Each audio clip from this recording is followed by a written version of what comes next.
ಜನರ ಧ್ವನಿ, ನಿಮ್ಮ ಊರು ನಿಮ್ಮ ಸಮಸ್ಯೆ ಪರಿಹಾರ ಒಂದೇ. ಬಿಂದಾಸ್ ನ್ಯೂಸ್ ಕನ್ನಡ. ನಮಸ್ಕಾರ ವೀಕ್ಷಕರೇ, ಬಿಂದಾಸ್ ನ್ಯೂಸ್ ಕನ್ನಡದಲ್ಲಿ ನಿಮಗೆ ಸ್ವಾಗತ. ಸಾಹಿತಿ ಜೆ ಕಲೀಂ ಬಾಷಾ ಸಮಾಜಕ್ಕೆ ಅಪಾರ ಕೊಡುಗೆ, ಬಿಳಿಮಾಲೆ.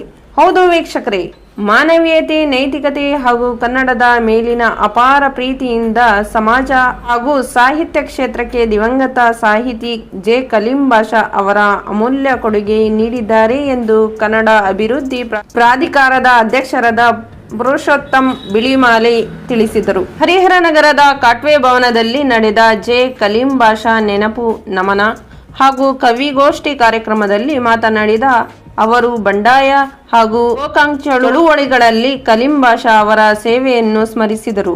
ಸಾಹಿತಿ ಸಿಆರ್ ಪಾಟೀಲ್ ಮಾತನಾಡಿ, ಉರ್ದು ಮಾತೃಭಾಷೆಯಾಗಿದ್ದರೂ ಕನ್ನಡದ ಬಗ್ಗೆ ಅಪಾರ ಅಭಿಮಾನ ಹೊಂದಿದ್ದ ಕಲೀಂ ಬಾಷಾ ಅವರ ಉತ್ತಮ ಶಿಕ್ಷಕ, ಹೋರಾಟಗಾರ ಹಾಗೂ ಕವಿಯಾಗಿದ್ದರು ಎಂದು ತಿಳಿಸಿದರು.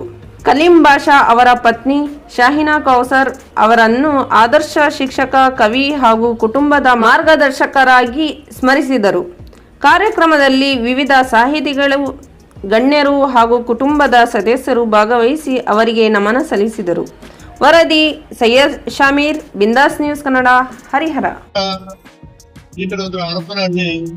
ಇನ್ನು ಸ್ವಲ್ಪ ಮುಂದೆ ಹೋದ್ರೆ ಹೊಸಪೇಟೆ, ದಾವಣಗೆರೆ ಹೀಗೆಲ್ಲ ನಾವು ಓಡಾಡ್ತಿದ್ದಾಗ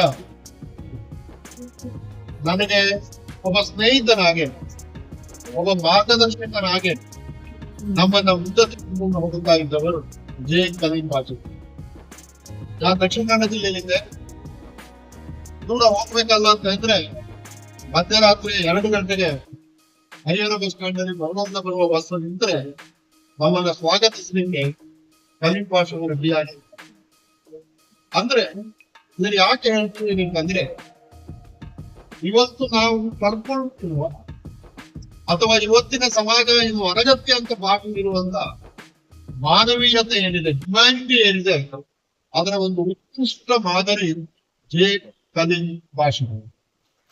ಇದನ್ನು ನಾವು ನಮ್ಮ ಅನುಭವದಿಂದ ಕಲಿತಿದ್ದೇವೆ. 1867 ಯುರೋಪ್ನಲ್ಲಿ ಕೈಗಾರಿಕಾ ಕ್ರಾಂತಿ ನಡೆಯಿತು. ಇಂಡಸ್ಟ್ರಿಯಲೈಸೇಷನ್ ಅಂತೀವಿ ನಾವು. ಆ ಕೈಗಾರಿಕಾ ಕ್ರಾಂತಿ ನಡೆದಾಗ ಯುರೋಪಿನಾದ್ಯಂತ ಹಣದ ಹೊಳೆ ಹರಿಯಿತು. ಜಾಗತೀಕರಣದ ಪರಿಣಾಮವಾಗಿ ಇವತ್ತು ಹೇಗೆ ಕೆಲವರ ಕೈಯಲ್ಲಿ ಹಣದ ಹೊಳೆ ಹರಿಯುತ್ತಿದೆಯೋ ಹಾಗೆ ಯುರೋಪಿನಲ್ಲಿ ಕೂಡ ಹಣದ ಹೊಳೆ ಹರಿಯುತ್ತಿದ್ದಾಗ ಮ್ಯಾಥ್ಯೂ ಅರ್ನಾಲ್ಡ್ ಅಂತ ಒಬ್ಬ ಲೇಖಕ ಒಂದು ಪುಸ್ತಕ ಬರೀತಾನೆ.